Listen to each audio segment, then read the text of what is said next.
Hey Ken, I got that email from you to go ahead and wire that money out. So, you know what? I went ahead and took care of that.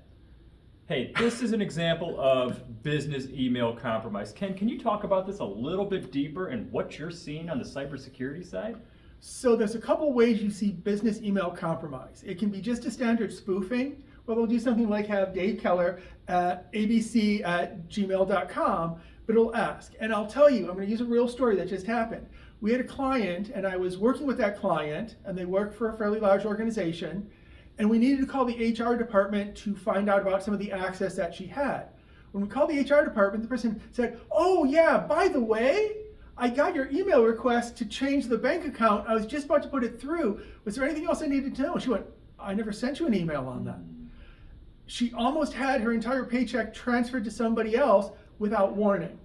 So I want to take a second and talk about that, because the funny thing is, that was a Gmail account that it came through, but because they were busy, they didn't take and look at that type of stuff. So one of the things we say, you have a policy and you say, if you get a request to change bank accounts or make a payment to somebody you have not done before, always try and do a phone call or some other method of reaching back out to that person that you know is good to confirm that they should do that.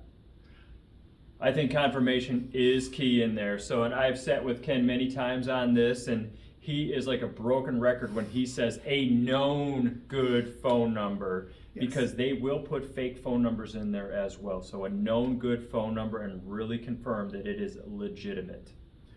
And so now the other business email compromise is when they actually get into your system, where they actually take over and start to send emails out on your behalf.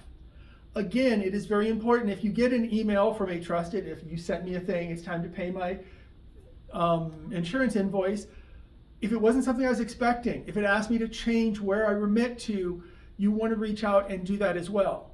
The other side of business email compromise is if you were the one that lost your email, you want to make sure that you look after you've recovered it, change your password, change your multi-factor authentication. You want to look and see if they put any rules into your system that's hiding the transactions that are happening. They'll do things that'll take your sent items and they'll put it into trash. They'll take your received emails back, put them into trash. They'll try and delete what they're doing so that you can't see the actions that they've taken. So they're covering their tracks. They're covering their tracks because they want to keep stealing from you and your clients. Well, thank you for that information, Ken.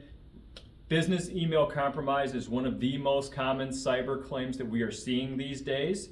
So if you have questions about cyber liability insurance, pop on our website, www.kellernational.com, request a quote there. Ken, where can they reach you at? So you can reach us at ontechnologypartners.com or info@ontechpartners.com. We appreciate you. Thank you.